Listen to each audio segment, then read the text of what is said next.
If there is one thing that I miss about game releases today, it is that I have absolutely no intrigue or excitement to play or learn any more about them. With very few exceptions, most modern titles of today can be sussed out by the trailer or brief synopsis as an all too familiar rehash of original IPs of yesteryear. For me personally, the golden age of gaming sat around 1995 and ended mid-2000s, where game developers were not afraid to make an original bizarre concept whether it worked or not. In 1997, Capcom released a port of the groundbreaking survival horror game Resident Evil to Microsoft Windows and the Sega Saturn. Inspired by the George A. Romero films, Resident Evil completely sideswiped me with its presentation and approach to slow progressive gameplay. My only previous incarnation of survival horror was the original Alone in the Dark, which only being around 6 or 7 at the time left me not only partially frightened, but completely baffled to how the game worked.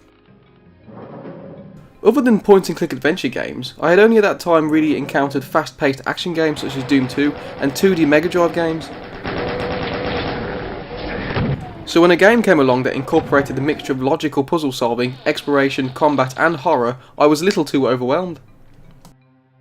Half a decade later and I had matured to the stage of adolescence and was ready to take on Resident Evil with a new mindset. Being so unfamiliar to me as a gamer, Resident Evil took me weeks, maybe months to finally complete. Up until then I hadn't really had a proper experience of combining several gaming mechanics into one, and found genuine predicaments in regards to consuming ammo and ink ribbons. In retrospect, Resident Evil is an arcade game with an atmospheric and maze-like structure, capable of completing in only a few hours if you know what you are doing, but it is discovering what you need to do which made it so unique, and something that is missing in games today. Resident Evil hit the ground running, so it was only natural that sequels and spin-offs would be made, and in 1999 Capcom and Virgin Interactive released Dino Crisis. The 90s had a huge market for dinosaur media after the release of Jurassic Park, and most of us were keen to see anything to do with them. I even used to collect that Build Your Own Dinosaur magazine where you would get one bone each week and some 3D glasses to look at a shit picture of a raptor. Dino Crisis was in the same vein as Resident Evil. It had a fixed camera angle, tank controls, limited ammo, and an inventory with puzzles to solve. What separated it from Resident Evil, other than zombies being replaced by dinosaurs, was that now for the most part you had 3D environments. Also the camera wasn't completely static and would follow you around, and there was a much larger emphasis on difficulty in combat and puzzle solving. The story and voice acting are also improved here. When the game begins we are treated to a virtual computer interface giving us a brief on our mission. You are part of the Special Operations Raid Team, or SORT for short, and you are to infiltrate Abyss Island to extract the thought-to-be-deceased Dr. Kirk, who has been reported alive and well, embarking on a weapons project. Facility. The man is Dr. Kirk, the leading authority of our nation's energy research. The opening cutscene doesn't bury the lead with letting us know that there are dinosaurs on the cards, as the fourth member of your party finds himself cut loose and quickly devoured. The rest of your team survive in the form of Rick, a stereotypical nerdy black guy, Gale, who seems angry at the world because his parents gave him a girl's name, and our main protagonist, Regina. As with everything horror-based of the time, the first thing the team does is split up, leaving you to explore on your own, giving you a chance to get a handle on the controls and environment. Speaking of controls, I should note at this point that I am playing the PC version of Dino Crisis, which was far from easy to get working, but a lot easier to record footage of. Luckily, however, if you do manage to get it running, the game will recognise most any control pad. I use my Mad Cat Street Fighter pad, which has a much more desirable D-pad for games that don't include strafing. Failing that, you of course have the PlayStation version, which most people will have played, but the graphics aren't at all as crisp, and my copy came in this weird box and I don't at all like it. I would say the best and most accessible version to play would be the Dreamcast release, but that's getting a little bit off track now.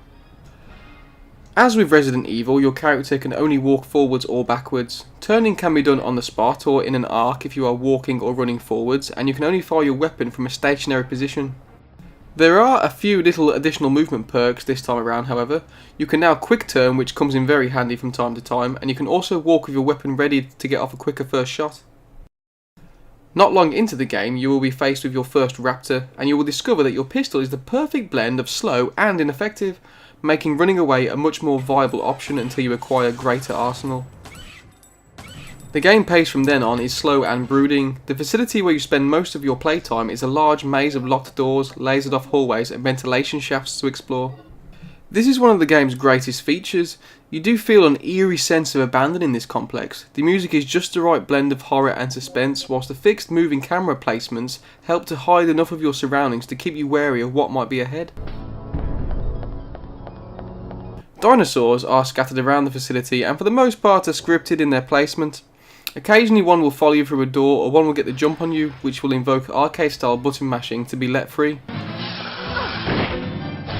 Alongside the dinosaurs you will encounter, you will accumulate an inventory of items. These will include weapons, ammo, key items and healing aids. One key unique mechanic which sets Dino Crisis apart from similar games is your ability to mix items together to produce enhanced or different ones. Quite often you will acquire an item called an aid, which when combined with other items gives them a stat boost, whether it be making a medpack more effective or creating a completely new type of tranquilizer dart. Having only a limited amount of inventory space means that you will quickly be able to not pick up items unless you either mix, use or dispose of them.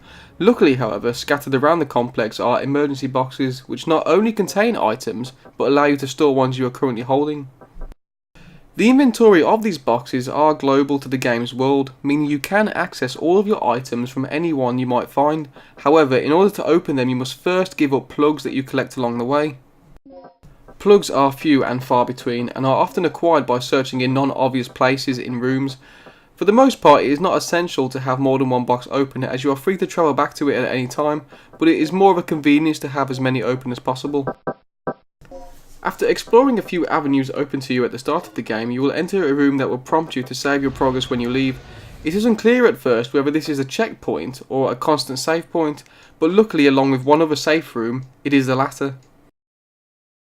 At its core, Dino Crisis is an explorative puzzle game. Your main goal is to expand the map through opening doors and passageways, and this is accomplished by acquiring keycards and solving logic puzzles.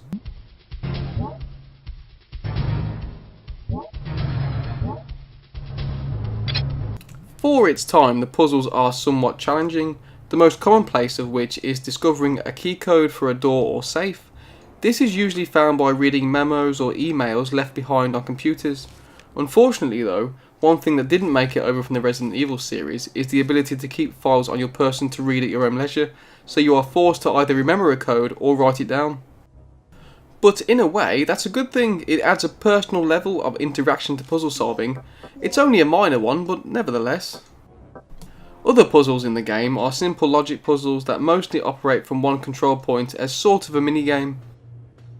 These vary from such things as swapping battery cores around to be in a correct sequence in order to start a failing generator, lowering pipes in a correct order for them to fit in and around each other, to manoeuvring cargo crates with a limited number of directional moves in order to clear a path. Some of the puzzles you will achieve first try without too much thinking, but others might have you stumped for quite a few minutes.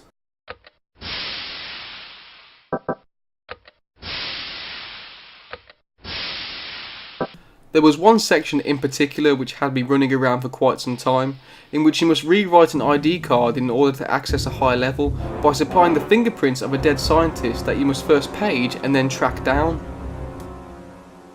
After 20 minutes of running around aimlessly, I gave up and played a little bit of Dino Crisis 2 before coming back and finally finding him.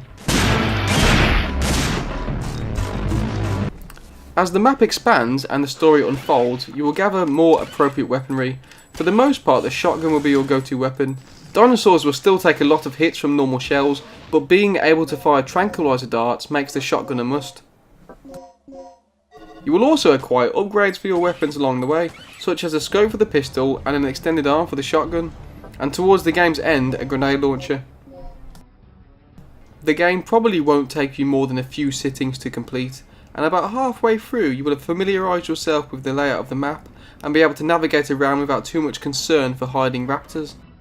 There are things to be liked here, but they come with a lot of things that you would be forgiven for not wanting to sit through.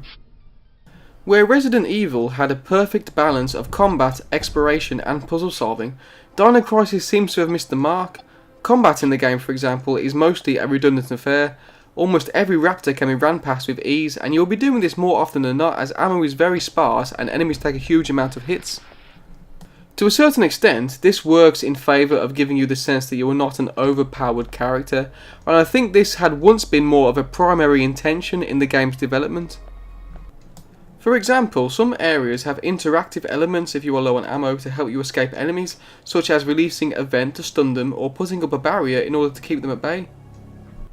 I think the game would have actually been improved if you were entirely without weapons and had to think up clever ways such as this to get by the dinosaurs, but instead what we are left with is more of a puzzle game that has awkwardly executed combat thrown in and ignored. However, where Dino Crisis gets it right is with its atmosphere, pacing and puzzles.